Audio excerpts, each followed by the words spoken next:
dia, boa tarde, boa noite, meu querido concurseiro e futuro servidor. Cá estamos nós de volta para mais um assunto direito administrativo e o tema de hoje é um tema que eu acho delícia de se estudar, que é responsabilidade civil do Estado. Já botei aqui, ó, um monte de saco de dinheiro para poder te dar empolgação para tu continuar estudando, porque eu tenho certeza que a sua nomeação ela vai chegar e não vai demorar não, viu? É daqui a pouco sua nomeação chega. Então, o que a gente vai ver aqui na parte de responsabilidade civil? Vamos falar na responsabilidade por ação, por omissão, subjetiva, objetiva e várias outras coisas. Antes de tudo, vamos dar uma olhada em um conceito dessa responsabilidade civil do Estado. Veja bem. Aqui, ó, tem um conceito enorme que eu tirei do livro de Marcela Alexandrini e Vicente Paulo, mas vamos só para os pontos que importam aqui desse conceito. O que ele está dizendo?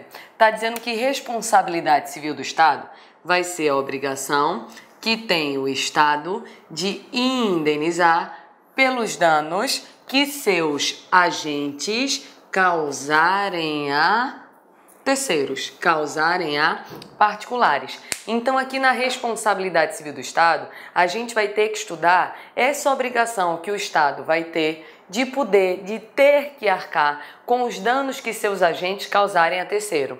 Aí, para poder entender isso daqui, você tem que lembrar lá de organização administrativa. Eu vou refazer um desenho aqui que eu fiz há muito tempo atrás com vocês, lá no assunto de organização administrativa, quando estávamos estudando um assunto chamado de desconcentração. Deixa eu só dar uma apagada para você lembrar disso daqui, ó. Vamos começar, para variar, a desenhar. Deixa eu apagar aqui.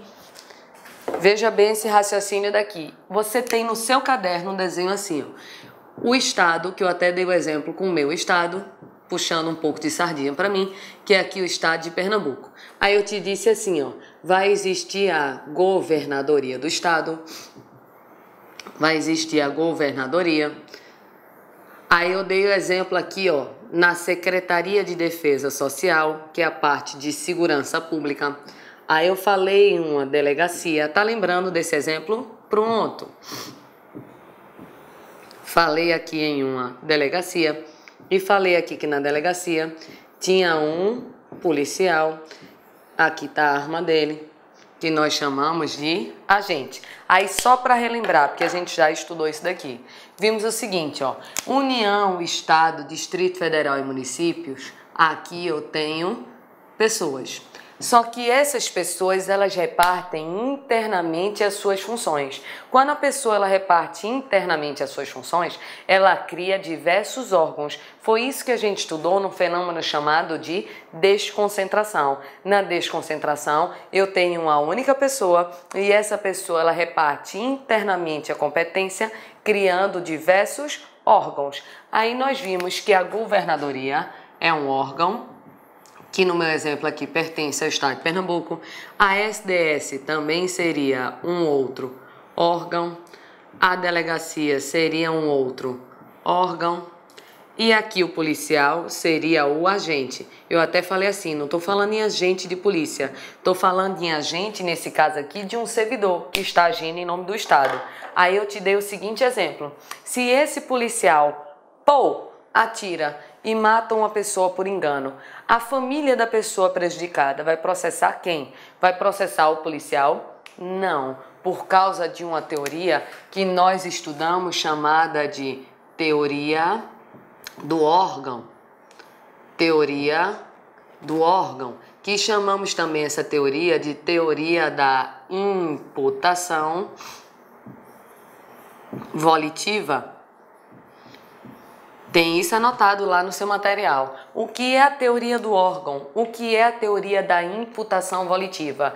Vimos que é a pessoa jurídica que responde pelos atos praticados pelos seus órgãos e pelos seus agentes. Então, até em virtude do princípio da impessoalidade, quando eu, policial, mato uma pessoa, na verdade quem está matando não sou eu, é a pessoa jurídica para a qual eu trabalho, que nesse caso seria o Estado de Pernambuco. Porque lembra do nosso primeiro encontro do regime jurídico administrativo?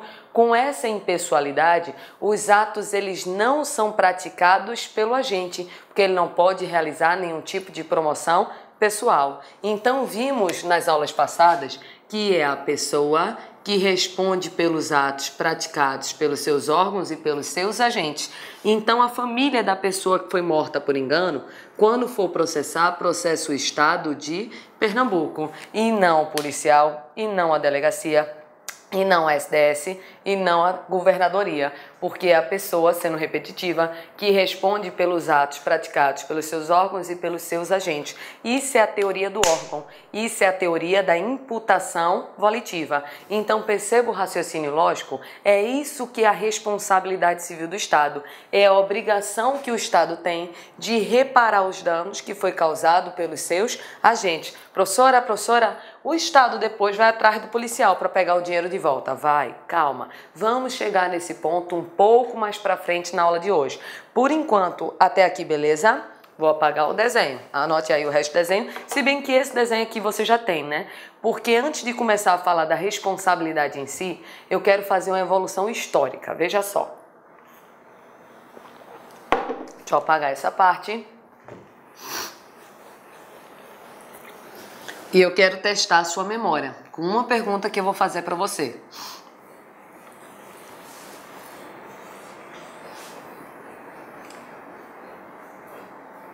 Veja bem, uma das primeiras coisas que eu escrevi no quadro, não sei se você lembra, mas nós começamos esse curso inteiro lá em regime jurídico administrativo falando o seguinte, falando do conceito de Estado, que para ter um Estado eu preciso de um povo situado em um território e sujeito a um governo.